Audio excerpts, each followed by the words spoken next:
모세는 질기게도 하나님 말씀을 끝까지 거절했었습니다. 5가지의 변명을 앞세우면서 자신은 할 수 없다라고 그렇게 강변했었죠. 그러나 하나님의 고집은 훨씬 더 강하셨습니다. 결코 포기하지 않으시고 끝까지 너를 쓰겠다 이렇게 고집을 보이셨습니다.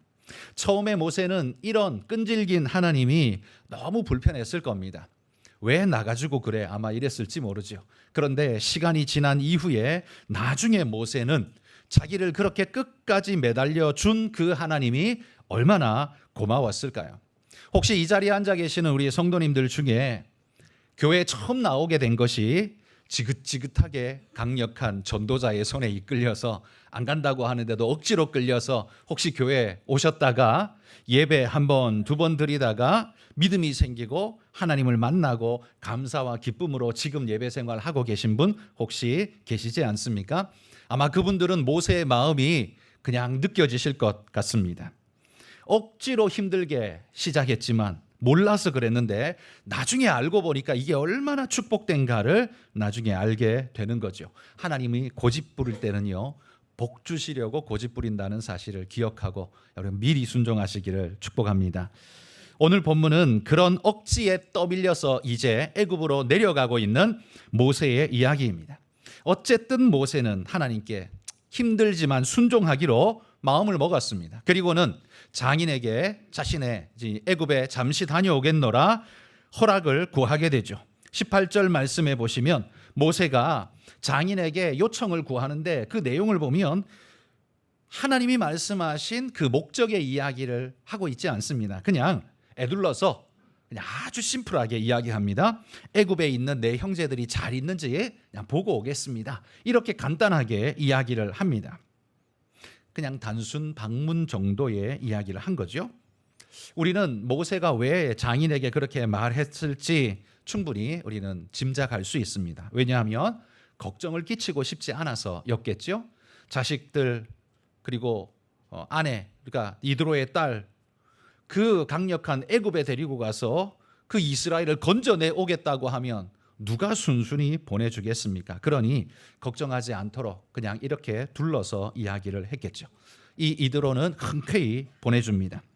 이제 모세는 아내 십보라와 2 아들을 나귀에 태우고 애굽을 향해서 떠나갑니다. 애굽을 향해 떠나가는 모세에게 하나님께서 선물을 하나 주십니다. 19절에 보시면 이렇게 말합니다. 너의 목숨을 노리던 자가 다 죽었느니라 이렇게 말해줍니다. 귀중한 정보죠. 모세가 40년 전에 애굽에서 나올 때, 탈출해 나올 때 그가 애굽인 하나를 죽이고 도망자 신세로 탈출했었습니다. 그리고 잡히면 내가 죽이리라고 이를 바득바득 갈던 그 바로 왕을 피해서 도망왔기 때문에 이 애굽 쪽으로는 절대로 쳐다보지도 않고 그쪽으로 가지도 않았습니다. 그런데 40년이 지난 지금 하나님이 그 노리던 자들은 다 죽었고 애굽의 말단 관리 하나 죽인 그 사실 이제는 기억하는 사람도 하나 없이 다 죽었으니 편안히 가라. 바로 하나님이 그런 말씀을 주신 거죠. 아마 모세의 마음은 조금은 홀가분한 마음, 무거웠던 마음이 조금은 홀가분하게 내려갈 수 있지 않았을까 싶습니다. 그러나 지금 이때 걸어가고 있는 모세는 이 걸음이 40년짜리일 줄 상상이나 했겠습니까? 그냥 내려가서 하나님이 억지로 시키니까 일단은 가기는 가는데 가서 해보고 뭐 안 되면 그냥 돌아오지 뭐 라는 생각을 그는 했을지 모릅니다. 그러나 하나님께서 그런 모세의 얄팍한 생각을 모르실 리 있겠습니까? 그래서 하나님이 그에게 선물을 주시는 거죠. 작은 선물, 네 목숨을 노리던 자들이 이미 다 죽었다. 걱정하지 말고 내려가라 라는 이 작은 선물 외에 오늘 본격적인 선물 본문에 3가지를 그에게 안겨주십니다. 순종하려고 마음먹은 자에게 하나님께서 그가 생각지도 못했던 선물 3가지를 지금 주고 있다는 말이죠. 여러분, 내가 우리 주님 앞에 순종하게 될 때 하나님께서는 우리에게도 바로 그런 선한 선물 주실 줄 믿습니다. 모세에게 주신 3가지 선물은요, 모세에게 필요하기 때문에 그 3가지를 준 것이고, 여러분이 하나님께 순종하고자 마음 먹는다면 여러분에게 꼭 필요한 것으로 하나님께서 선물을 준비해 주실 줄 믿습니다. 여러분, 그 선물이 기대가 되신다면 먼저 순종하시기를 축복합니다. 자, 모세에게 준 선물은 세 가지가 뭐가 있을까요? 첫 번째 선물은 하나님이 모세에게 새로운 도구를 그에게 주었습니다. 20절에 보시면 모세가 아내와 아들들을 나귀에 태우고 가는데 하나님의 지팡이를 손에 잡았더라라고 강조하고 있습니다. 지팡이를 들고 있는 게 뭐 그렇게 특별한 일이라고 여기 이렇게 기록까지 하고 있겠습니까? 여러분, 모세가 지금 들고 있는 지팡이는 어떤 지팡이일까요? 그 지팡이는 언제부터 썼던 지팡이일까요? 그냥 제가 추측컨대 이 지팡이는 모세가 이드로의 양무리를 치기 시작했을 때부터 가지고 있었던 목자들에게 늘 꼭 필요한 그 지팡이, 그거였을 거라고 생각합니다. 출애굽기 4장 2절에 보면 하나님께서 모세를 설득하실 때 기적을 보여주십니다. 모세에게 말합니다. 모세야, 네 손에 들고 있는 게 그게 뭐냐? 이거요? 이거 지팡이인데요. 그래, 그러면 그거 땅에 던져보거라. 땅에 던졌더니만 뱀이 되지 않습니까? 여러분, 모세가 하나님을 처음 만날 때 그때에도 이미 모세는 자신의 지팡이를 들고 있었다는 사실을 보여주는 증거이지요. 그러니까 모세가 하나님 만나고 하나님이 만들어준 지팡이를 들고 있는 게 아니에요. 원래부터 가지고 있었던 지팡이, 그건 예전에는 모세의 지팡이였는데 이제는 하나님이 그 이름을 바꾸셨습니다. 하나님의 지팡이라고 성경이 불러주고 있는 거예요. 이 지팡이는 분명히 모세가 예전부터 사용했던 것임에 틀림없는데 이제는 그 이름이 바뀌었어요. 왜 이렇게 됐을까요? 여러분, 그건 모세가 쓰던 지팡이이고 모세가 앞으로도 들고 다닐 지팡이이기는 하지만 이 지팡이를 통해서 하나님께서 당신의 양무리를 건져내는 이 기적의 역사를 행하시겠다, 그 의미가 담겨 있는, 그러니까 이제는 네 지팡이가 아니라 하나님의 지팡이가 되게 하겠다라는 말씀이라는 거예요.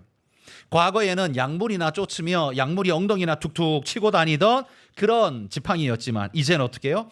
그 평범했던 도구가 하나님의 특별한 구원을 이루는 도구로 하나님이 바꾸셨다는 거예요. 그래서 이름조차 바꿔버렸습니다. 하나님의 지팡이. 여러분, 성경에 보면 거룩이라는 단어를 많이 쓰는데요, 본질적 거룩은 오직 하나님께만 있습니다. 다른 물질, 다른 사람, 다른 공간에다가 거룩이라는 단어를 붙일 수는 사실은 없습니다. 왜냐하면 본질적으로 그것 자체가 거룩하진 않기 때문이죠. 그러니까 그 자체가 거룩한 건 오직 하나님밖에 없어요. 그런데 그 하나님을 대면하고 하나님을 만나는 사람들에게 하나님께서 이렇게 수여해 주신, 그런 투영해 주신 거룩이 있습니다. 성경에 보면 예를 들면 6월절에 정월 14일인데요. 이 14일 날 하나님 앞에 6월절 어린 양을 잡아서 하나님 앞에 제사를 드리는데 14일 날 잡을 건데 10일 날 저녁에 이 양을 따로 떼어서 따로 묶어두라라고 합니다. 구별해 두라, 이렇게 명령해요. 그러니까 이 양은 4일 동안 구별되어 있다가 6월절 날 잡혀서 제물로 드려지게 되죠. 그 정월 10일 날 그 양 무리들 속에서 하나를 건져내어서 6월절 양으로 택하지만 그 이전에는 어때요? 그 이전에는 그냥 양무리 속에 있는 그냥 하나의 양일 뿐이었습니다. 그러나 하나님 앞에 제사 드릴 양으로 지목되어지고 구별되는 순간 이때부터 이 양을 뭐라고 부르냐면 거룩한 양이라고 부릅니다. 왜 거룩하냐면 거룩하신 하나님께 바쳐지기 위해서 다른 용도로는 절대 쓸 수 없고 그 하나님을 위한 하나님의 양으로 구별되어졌기 때문에 거룩한 양이라고 부릅니다. 이 거룩이라는 단어 속에 구별되다라는 의미도 들어있는 거거든요.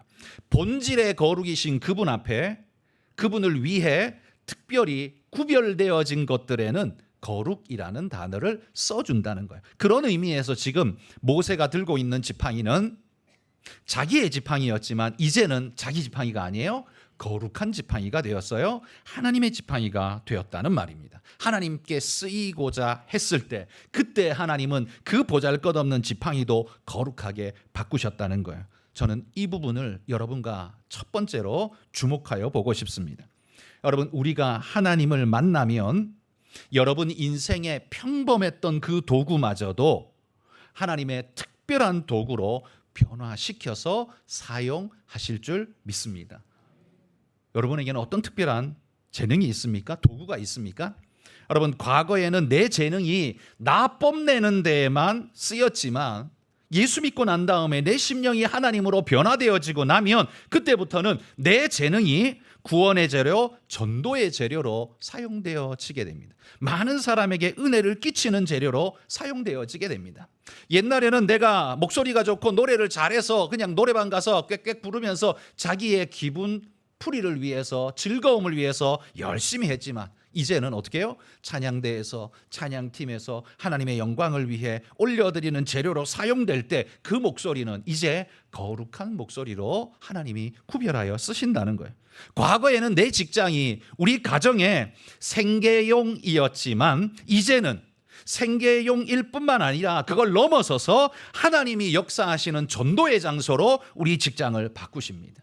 그래서 내가 그곳에서 하나님의 영광을 나타내고 말씀을 묵상하고 격려하고 위로하면 그곳에서도 하나님의 전도의 역사, 기적의 역사가 일어나게 하시는 거죠. 직장이 그냥 돈벌이의 장소가 그저 돈벌이의 장소가 아니라 하나님이 역사하는 장소로 바뀐다면 그곳이야말로 거룩한 곳이 되는 것입니다. 과거에는 나의 물질과 시간이 나를 위한 재료일 뿐이었는데 이제는 그 시간을 하나님의 선교로 사용하고 전도를 위해 사용하고 하나님 영광을 위해 사용한다면 여러분의 그 가지고 있는 그 어떤 것들이 거룩한 것으로 변화해질 수 있다는 말이에요. 여러분, 여러분이 소유한 그 어떤 것, 시간이든 물질이든 장소이든 공간이든 무엇이든 여러분 하나님의 거룩한 도구, 하나님의 것이 되기를 주의 이름으로 축복합니다. 여러분, 예수 믿으면 일어나는 변화가 그저 주일날 교회 가는 것, 옛날에는 일요일에 놀러 갔는데 이제는 일요일에 교회 갑니다. 이렇게 변하는 정도가 변화의 전부가 아니에요. 요거는 표면적인 가장 대표적인 변화이고 우리 삶의 모든 것이 그리고 내가 소유한 모든 것이 그 방향성을 새롭게 가지게 된다는 겁니다. 오직 나를 위해 내 가족을 위해 쓰이기만 하던 그것들이 이제는 어떻게 해요? 하나님을 알고 하나님을 고백하고 믿게 되면서부터 그 모든 것들이 이젠 하나님을 위해 쓰이고 구원을 위해 쓰이고 더 가치 있는 일들에 쓰이게 되더라. 마치 모세의 지팡이가 하나님의 지팡이가 된 것처럼 여러분 우리에게도 이런 역사가 있다는 말이에요. 성도님들이 소유한 모든 것이 하나님을 만나고 그 의미가 더 거룩해지시기를 주의 이름으로 축복합니다. 돈이 돈이지 뭐야? 여러분, 이건 모르는 사람들이 하는 소리고요. 돈이 돈이지 뭐야? 직장이 직장이지 뭐야? 이거는 모르는 사람들이 하는 거고요. 여러분, 하나님의 사람들은 그걸 하나님의 것으로 바꿔가는 사람들입니다. 여러분이 바로 그런 분 되시기를 축복합니다. 모세의 첫 번째 선물, 하나님이 주신 첫 번째 선물은 하나님의 지팡이를 그 손에 들려보내며 하나님이 너와 함께 한다는 사실을 눈으로 확실히 보게 만들어 주셨다는 거죠. 자, 모세에게 주신 두 번째 선물은 새로운 깨달음을 모세에게 선물하셨습니다. 여러분, 모세, 제가 이 출애굽기 3장에서부터 계속해서 강조했던 것이 있습니다. 모세는 정체성이 박살난 존재였었습니다. 그가 자기 의식을 가지고 생활할 때, 그때가 언제입니까? 애굽의 왕궁에서 쫓아다니며 뛰어다닐 때 4살, 5살 뭐 이때 이제 생각이 자기 의식이 있죠. 쫓아다닐 때 그때 자기는 아마도 애굽인인 줄 알았을 겁니다. 왜? 자기 지금 애굽에 살고 애굽 왕궁에 살고 그러니까 자기 어머니는 내가 어머니라고 부르는 그분은 애굽의 공주이니까 당연히 자신이 애굽인이라고 생각을 했어요. 그런데 어느 정도 자라다 보니까 자기가 애굽인이 아니라는 사실을 발견하게 됩니다. 그때부터 애굽인이 아니었어. 이거 얼마나 큰 충격이었을까요? 그러면 난 뭐야? 하는데 보니까 너는 애굽인이 아니고 히브리인이야. 이스라엘 사람이야. 그 족속이야. 알게 되었습니다. 그걸 받아들이는 데까지 얼마나 오래 걸렸을까요? 그러나 그걸 알고 난 다음에 나중에 자기 동족을 보면서 구원해 주기 위해서 나갔다가 어떻게 해요? 애굽의 관리 하나를 쳐 죽이고 그 동족과 동일체 의식을 가지고서 함께 했는데 그때 이스라엘 사람들이 모세에게 뭐라 그래요? 너는 이스라엘 아니야. 밀어내버립니다. 그리고는 두려움에 사로잡히고 혼란에 사로잡혀서 모세는 애굽을 떠나 미디안 광야로 도망쳐 나오지요. 그 미디안 광야 우물가에서 제가 설교할 때 그랬습니다. 자신은 애굽인도 아니고 이스라엘인도 아닌 이 정체성이 붕괴된 상태로 혼란 가운데 거기에 앉아 있었다고요. 마침 작은 새가 날아들어서 십보라입니다. 십보라 이름이 작은 새라는 뜻인데 날아들어서 그에게 안식을 주며 미디안 땅이 그의 땅이 되어서 살게 하는데, 그렇다고 해서 그가 미디안 사람이 됩니까? 그렇지도 못했습니다. 그러니까 모세는요, 이스라엘도 아니고 애굽도 아니고 미디안 사람도 아닌 도대체 너는 뭐냐? 라고 할 만한 존재, 그런 상태로 살아가는 존재였다는 거죠. 그러니까 정체성이 없는 박살난 상태. 그런데 하나님께서요, 말씀을 주시면서 이 모세에게 새로운 정체성을 그에게 심어 주시는 겁니다. 모세 자신뿐만 아니라 하나님이 구원하시려는 이스라엘이 어떤 존재인가를 다시 깨달음을 주시는 거예요. 자, 22절 말씀을 한번 보십시오. 22절 끝에 보면 이렇게 말합니다. 이스라엘은 내 아들, 내 장자라 라고 선포합니다. 여러분, 모세는요, 이스라엘이 하나님의 것이라고 생각을 안 해봤습니다. 이스라엘이 그냥 하나님을 믿는다고는 생각해봤지만 이스라엘이 하나님의 것이라고는 생각을 안 해봤어요. 이스라엘을 향한 하나님의 마음이 이렇게 큰지 몰랐다는 거죠. 이걸 여기서 깨닫게 됩니다. 하나님께서 이스라엘을 어떻게 생각하는지 깨닫습니다.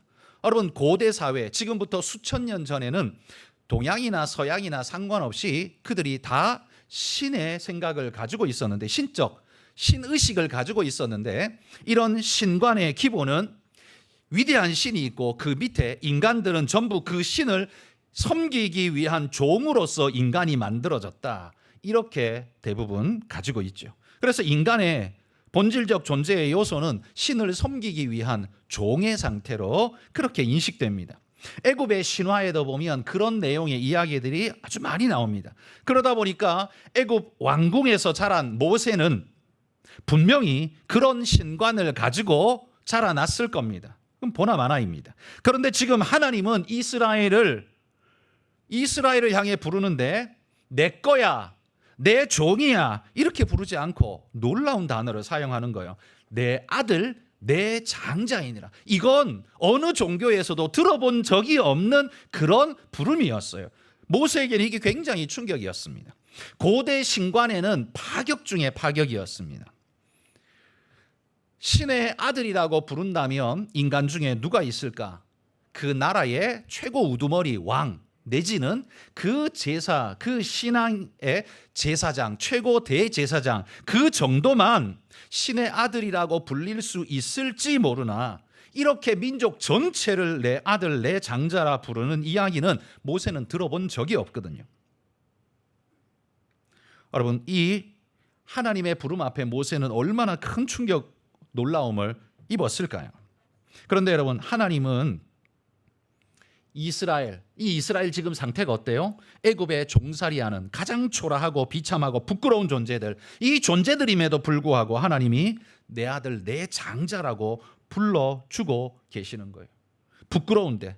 부끄러우면 나 쟤 몰라요 하고 지나가도 될 것 같은데, 하나님이 절대 그러지 않고 찾아오셔서 내 아들이라고 불러주고 있어요.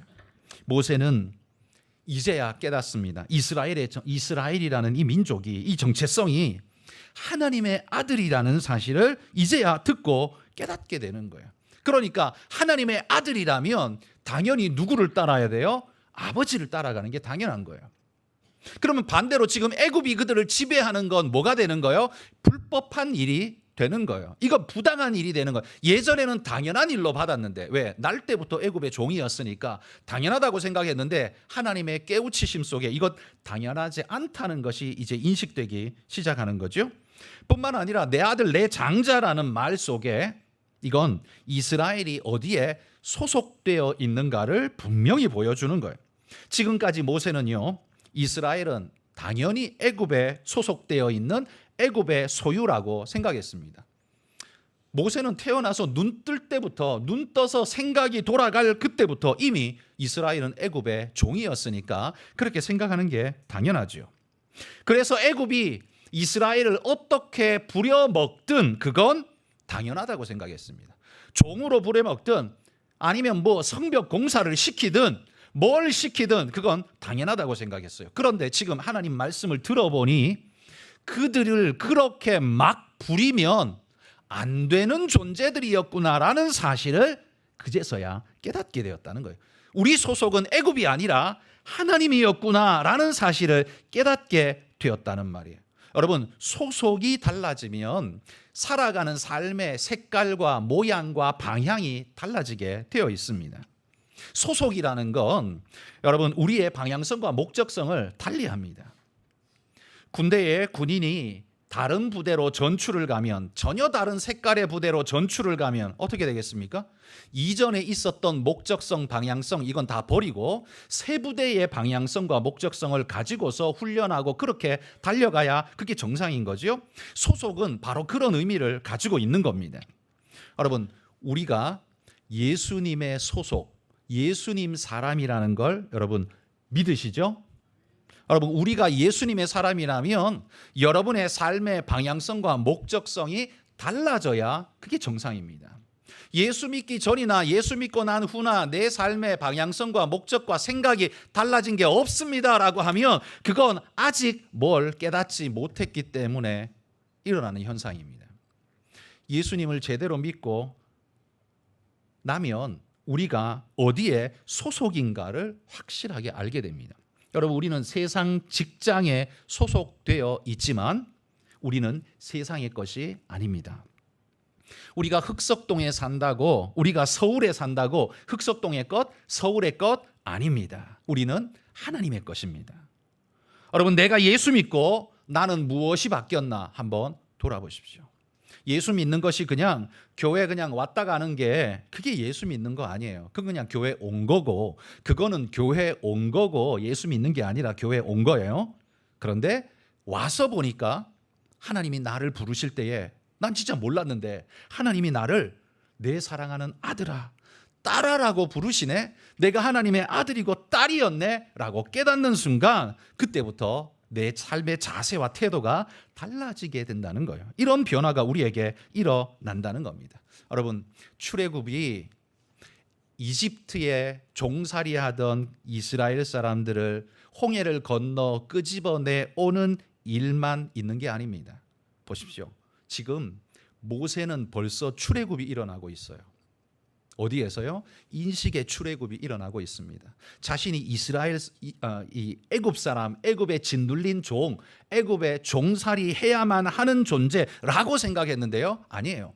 하나님이 출애굽을 이미 머릿속에서 시키신 거예요. 너는 애굽인이 아니야. 너는 하나님의 아들, 내 장자야 라고 부르고 있는 거예요. 그러고 나니까 어디서 살아야 할지, 어떻게 살아야 할지가 다 달라지게 되는 겁니다. 바로 출애굽은 여러분의 머릿속에서, 심령 속에서부터 일어나는 겁니다. 진짜 출애굽이 일어나기 전에 여러분 심령에서부터 일어나는 거예요. 하나님의 백성 이스라엘을 건져내시는데요, 내 아들, 내 장자라 부르는 게 이게 얼마나 큰 의미인지를 여러분 돌아보시기를 바랍니다. 또 하나, 내 아들 내 장자라는 말이 어떤 의미인가? 여기 보면 그 말은, 야 이제 애굽 왕 바로, 너 지금까지는 몰라서 그랬다 하더라도 내가 이제 분명하게 가르쳐 준다. 너 내 아들 손대면 너 죽어. 지금 그렇게 말씀하시는 거예요. 모세가요, 이 사실을 깨닫는 거예요. 나라는 존재가 애굽의 종이 아니라 애굽은 감히 손대면 안 되는 그런 하나님의 것이었구나 라는 사실을 깨닫게 되는 거예요. 23절에 하나님이 바로에게 이렇게 말합니다. 한번 성경 보십시오. 23절 이렇게 말해요. 내 아들을 보내주어 나를 섬기게 하라 하여도 네가 보내주기를 거절하니 내가 네 아들 네 장자를 죽이리라 라고 말합니다. 굉장히 강한 말씀을 하시죠. 이게 그냥 한마디로 줄여서 말하면 이거예요. 내 아들 건드리면 네 아들 죽여버리겠다. 여러분, 얼마나 강한 말입니까? 내 아들 건드리면 네 아들 죽여버리겠다라는 거예요. 하나님이 우리를 향한 열심과 그 소속이 얼마나 분명한지를 하나님이 지금 이 강력한 메시지 하나로 지금 보여주는 거예요. 지금까지 모세는 이스라엘이란 바로의 왕의 마음대로 해도 되는 존재라고 생각했지만 결코 그게 아니었다는 거예요. 여러분, 하나님께서 오늘 여러분들을 예수 그리스도 십자가 대속으로 구속받아 하나님의 백성, 하나님의 자녀가 되게 하셨다면 우리도 이 세상에서 출애굽하셔야 합니다. 세상에 매여 있는 인식과 상태 속에 세상이 나를 지배하면 뭐 당연하지 뭐, 세상이 끌고 가면 세상 말 들어야지 뭐, 시키는 대로 해야지 뭐, 그렇게 사셨습니까? 이제는 그렇게 살면 안 된다는 거예요. 우리는 출애굽해야 합니다. 그 근거로 하나님이 우리를 당신의 자녀 삼고 얼마나 사랑하는지를 보여줍니다. 세 구절을 한번 읽어볼 텐데요. 요한 1서 5장 18절입니다. 함께 읽습니다. 하나님께로부터 난 자는 다 범죄하지 아니하는 줄을 우리가 아노라. 하나님께로부터 나신 자가 그를 지키심에 악한 자가 그를 만지지도 못하느니라. 하나님께로부터 나신 자, 그분이 우리를 지키심에 악한 자가 만지지도 못하게 하신다고 말해요. 내 아들, 내 장자라, 너는 손도 댈 수 없다 라고 선언하고 있다는 거. 이건 여러분 출애굽의 모세한테만 한 이야기가 아니에요. 우리한테 하고 계신 이야기라는 말입니다. 세상이 아무리 커 보이고 대단해도 하나님의 당신의 아들과 딸 손대면 하나님이 말씀합니다. 네 장자를 내가 죽여버리겠다. 강하게 하나님 말씀하고 있다는, 이 얼마나 큰 하나님의 위로의 말씀입니까? 또 한 구절 봅시다. 로마서 8장 38절 39절 읽습니다. 내가 확신하노니 사망이나 생명이나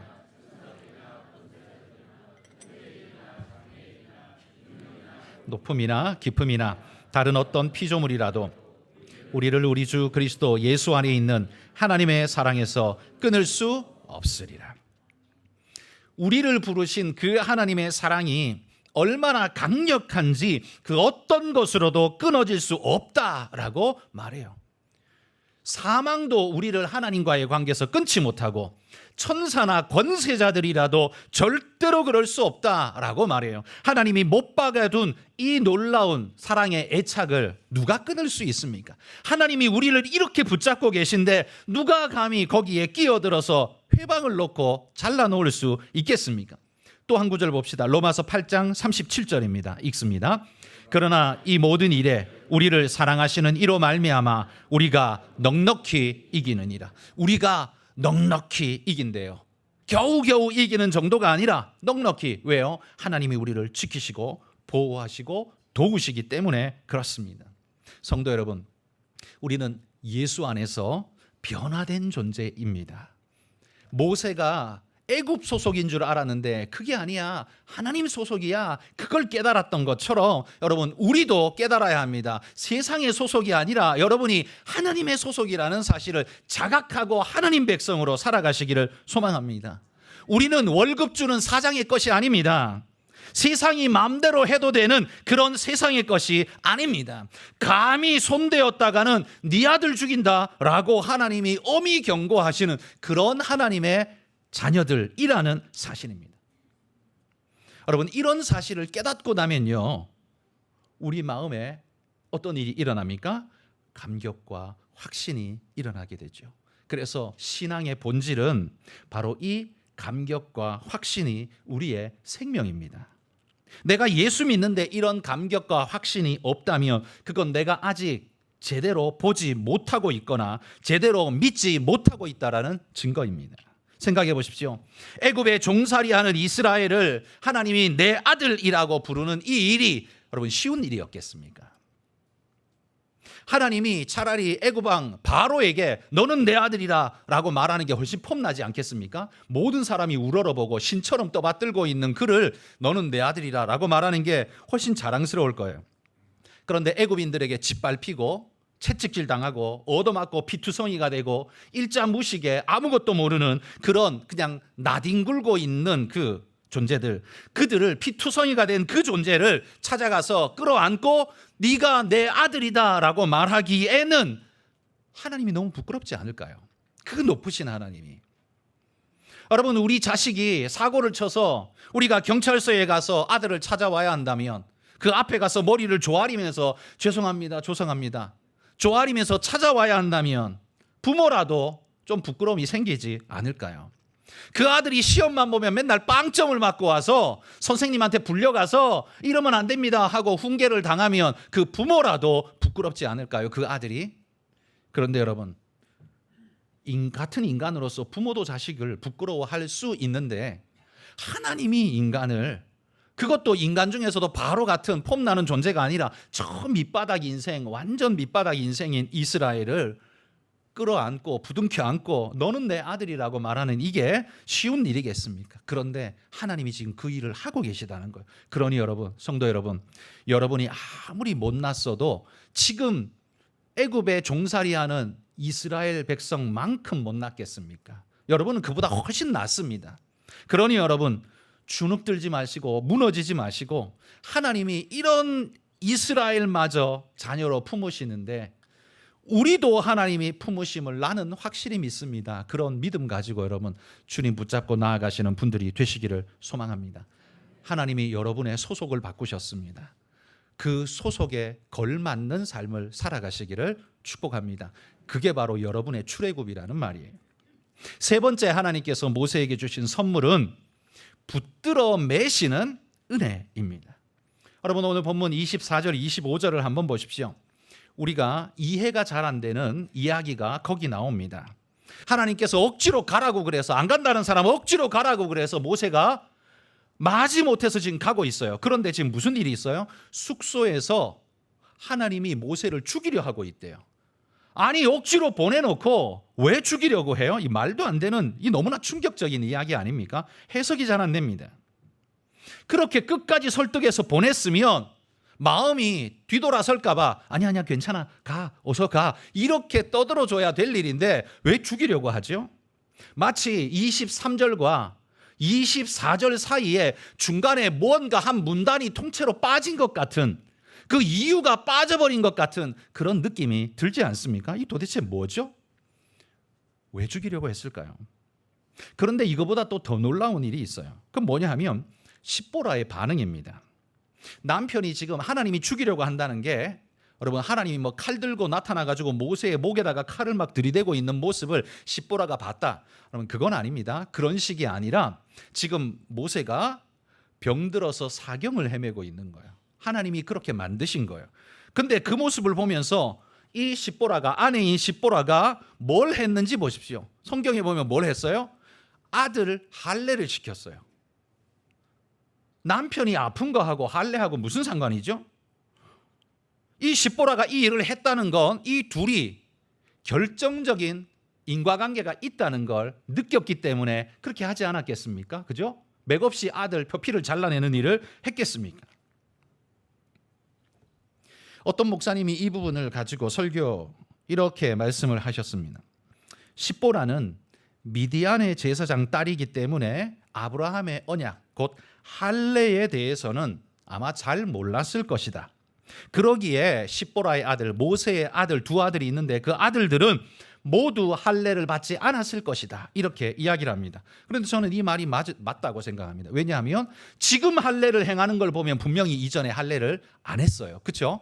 할례를 안 했기 때문에 지금 이렇게 막 하고 있는 것 아닙니까? 안 한 게 분명해요. 그러면 모세는 할례를 안 받았을까요?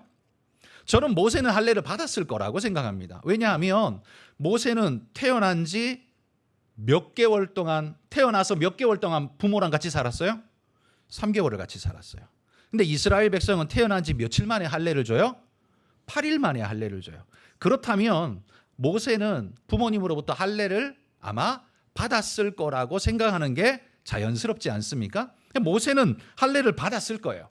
그런데 왜 자식은 할례를 안 시켰을까요?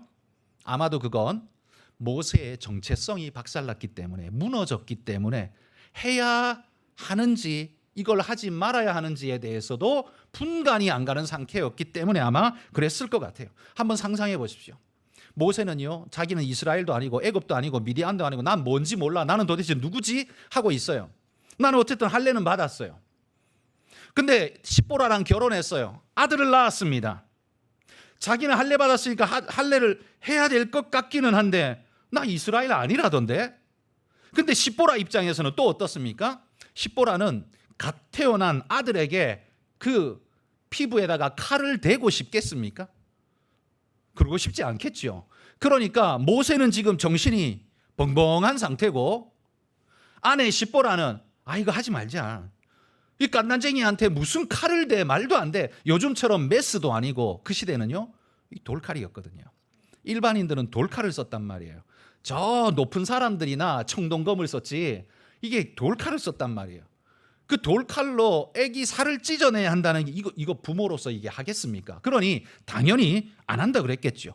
모세도 해야 된다고 강조를 못 했겠죠. 왜? 자기가 지금 이스라엘인도 아닌 것 같고 긴 것 같기도 하고 아닌 것 같기도 하고 이런 상태이니 뭘 할 수가 아마 없었을 겁니다. 아마도 그렇게 떠밀려 가다가 아마 할례를 못하고 지나왔을 겁니다. 그러나 십보라가 하나님께서 모세를 죽이려 하는 이 상황에 아들의 표피를 베어내면서 이렇게 말합니다. 당신은 나의 피난편입니다 라고 이렇게 부른 것은 할례를 의미한다라고 이야기를 하잖아요. 그러니까 지금 십보라는 알고 있었던 거예요. 이 상황이 하나님께서 진노하사 할례를 하지 않은 그 일로 진노하고 있다는 사실을 십보라가 느꼈다는 거죠. 왜 진노할까요? 왜냐하면 할례가 가지고 있는 의미를 좀 알아야 되겠죠. 여러분 창세기 17장 10절입니다. 한번 같이 읽어봅시다. 너희 중 남자는 다 할례를 받으라. 이것이 나와 너희와 너희 후손 사이에 지킬 내 언약이니라. 그러니까 할례는 나와 관계성 안에 있는 자라는 표시를 그 몸에 새겨 놓는 거예요. 그리고 우리가 10절만 읽었지만 그 뒤에 보면 무슨 말이 있냐면 이 할례를 행하지 않는 자는 나하고 상관없고 이 백성에서 끊어지리라, 끊쳐지리라 이렇게 이야기를 합니다. 그러니까 할례 안 받는 자는 내 백성 아니야 라고 이렇게 선언하셨다는 말이에요. 그러니까 이 할례의 의미는 나는 하나님을 믿고 하나님은 내 하나님입니다 라는 징표를 몸에 새긴 거예요. 만약에 여러분 그 징표를 쉽게 손바닥에다가 그냥 붓으로 글자 하나 쓰는 거라면 이거 누구라도 할 수 있겠죠. 안 믿어도 장난으로라도 할 수 있겠죠. 그러나 여러분 몸에 칼을 대는 일은 절대로 장난으로 못할 일이죠. 그죠? 그건 절대로 그것도 내 몸에 대는 게 아니라 갓 태어난 내 아들의 몸에다가 칼을 대는 일은 절대로 부모가 할 수 없는 일이에요. 그런데도 불구하고 한다는 건 엄청난 마음의 결단이 필요해요. 그러니까 여러분 내가 하나님의 백성입니다라는 이 고백은요 그냥 지나가면서 툭 던지는 말이 아니라는 말이에요. 그렇게 쉬운 말이 아니라는 말이에요. 그건 내 몸에 표피를 잘라내고 내 갓 태어난 아들의 표피를 잘라내는 칼로 도려내는 엄청난 일이라는 거예요. 그게 신앙의 고백이라는 말이에요. 신앙의 고백은 쉽지 않습니다. 예수 믿는 게 누가 볼 때는요 되게 쉬워 보이지만 절대로 예수 믿는 거 쉽지 않습니다. 예수 믿는 데는요 참 여러 단계가 있는데 그냥 교회 오는 단계, 이 1단계 이게 누구나 해요. 그거 보니까 되게 쉽죠. 그러나 진짜 예수 믿는 건요 아주 어렵습니다. 이 자신의 몸에 표피를 잘라내는 것 같은 결단과 그 일들이 있어야 되는 진짜 그런 일까지 하나님 우리를 부르신다는 말이에요. 여러분에게 그런 결단이 있습니까? 이 할례가 있습니까? 지금 하나님은요 모세와 십보라에게 지금 이걸 요구하고 있는 거예요. 왜요? 왜냐하면 그들이 지금 애굽에 내려가서 하나님의 언약을 전해야 하는데 언약 안에 있는 징표도 없는 자가, 다시 말해 언약 안에 있지도 않은 자가 언약 안에 있으라고 말하는 게 그 말이 통하겠습니까? 누가 그 말을 듣겠습니까? 하나님 안에 있지도 않은 자가 너 하나님 안에 있어라고 말하는 걸 누가 진심으로 받아들이며 믿겠습니까? 그러니 하나님은 모세가 애굽에 들어가기 전에 엄하게 지금 그들을 몰아붙이고 있는 거예요. 하나님이 모세를 진짜 죽이려고 하신 것은 아니죠. 이렇게 두려움으로 밀어 넣어서 하게끔 만드시는 하나님의 방법이라고 생각합니다. 십보라는요 아니할 수가 없었습니다. 그래서 그의 아들을 다 할례를 시키고 그 백성, 그 가족이 전부 다 하나님의 언약 안에 있는 백성이 되게 하셨다라는 말이에요. 십보라도 대충 할례 그냥 대충 넘어가자 하고 넘어가려 했는데 하나님은 절대로 그건 그냥 넘어가면 안 돼 라고 하셨다는 거예요. 자, 여기서 한 가지 마지막으로 우리가 생각할 게 있습니다. 뭐냐 하면 하나님은 모세가 하나님 난 능력이 없어요. 난 바로에게 가서 아무것도 못해요. 말도 못해요. 어눌해요. 라고 할 때 하나님이 계속 했던 말이 있어요. 괜찮아. 상관없어. 내가 할 거야. 능력이 없다고 말할 때는요 하나님이 계속 똑같은 말 했어요. 아니야. 괜찮아. 상관없어. 내가 할 거야. 너는 그냥 가기만 해. 괜찮아. 근데 소속에 대해서는 하나님이 이렇게 불같이 역사하고 계십니다. 할례로 믿음의 고백으로 하나님 앞에 있음을 드러내지 않을 때에는 하나님께서 지금 이렇게 불같이 나타나고 계시다는 말이에요. 여러분, 우리는 하나님 앞에 나아갈 때 능력을 늘 문제 삼습니다. 하나님, 나는 능력이 없어요. 하나님, 나는 돈도 없어요. 나는 학력도 모자, 머리도 나빠요. 근데 하나님이 언제 그거 신경 쓰신 적이 있습니까? 성경 어디에 그게 나빠가지고 예수 못 믿고 하나님 못 믿는다는 사람이 어디 있습니까? 하나님은요, 능력에 대해서는 아무 관심이 없으십니다. 왜? 하나님이 하실 거니까. 근데 하나님이 한 가지 관심 갖는 게 있어요. 그건 뭐냐면 내 안에 있느냐, 소속. 이 믿음에 대해서는요, 하나님이 아주 예민하시다는 말이에요. 자, 요한복음 15장 4절 말씀 같이 읽어봅시다. 내 안에 거하라, 나도 너희 안에 거하리라. 가지가 포도나무에 붙어 있지 아니하면 스스로 열매를 맺을 수 없음 같이 너희도 내 안에 있지 아니하면 그러하리라. 너희가 내 안에 있지 않으면 어떻게 돼요? 열매 못 맺을 뿐만 아니라 그 가지가 버려져서 말라져서 죽어버린다는 거예요. 다시 말해서 하나님 안에 있지 않은 자는, 좀 죄송한 표현이지만 성경 이대로 말하자면 좀비예요.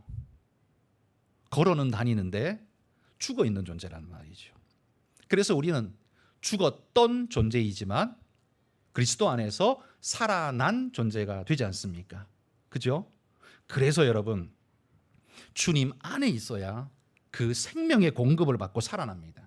하나님 밖에 있으면 어떻게 해요? 이미 죽은 존재예요. 육신에 물리적으로는 살아있지만 그의 영혼은 이미 죽은 상태라는 말이에요. 하나님이 지금 그들에게 너희는 죽은 존재가 아니야, 산 존재야, 믿음의 고백이 있는 존재야 라고 지금 모세와 십보라를 몰아붙이고 있는 거예요. 십보라에게는 할례의 개념이 없었습니다. 이게 얼마나 중요한지도 몰랐습니다. 그런데 지금 이 사건을 통해서 아마 십보라도 느꼈을 겁니다. 당신은 나의 피남편입니다. 십보라는 자신이 남편과 이 피로 연결되어 있고, 성경에 보면 피는 생명이니라 이렇게 말하죠. 그러니까 십보라는 자신의 남편과 생명으로 연결되어 있고, 남편 모세는 하나님과 피 언약 또 생명으로 연결되어 있습니다 라고 지금 고백하고 있는 거예요. 하나님은 이 고백을 듣기를 원하셨던 거예요. 그리고 그런 고백자여야만 하나님의 은혜의 역사를 감당할 수가 있는 거예요. 그 사람 되게 하시려고 하나님이 억지로 어떻게 해요? 붙들어 매시는 거예요. 지금 모세와 십보라를 억지로 붙들어서 은혜 가운데 묶어두고 계신다라는 말입니다. 이게 하나님이 모세에게 주신 세 번째 선물이라는 말이에요. 여러분, 우리는 다 알고 잘해서 하나님 믿고 따르는 게 아닙니다. 많은 부분 하나님이 억지로 은혜로 묶어주셔서 우리가 살아있는 거지, 내 능력, 내 실력으로 보자면 이미 끊어져서 저 나뒹굴고 있는 존재가 되었을 겁니다. 그런데 하나님이 우리를 붙잡아 묶어주셔서 우리가 오늘까지 살아있다는 사실, 여러분, 이게 얼마나 큰 은혜입니까? 여러분의 소속이 어디 있는지 잃어버리지 마시고 하나님이 여러분을 붙잡아 매달아 주시는 그런 은혜의 주님이라는 사실을 기억하고, 우리는 그렇게 살아가는 존재라는 걸 기억하고 믿음으로 주님 앞에 나아가는 우리 성도님들 되시기를 주의 이름으로 축복합니다.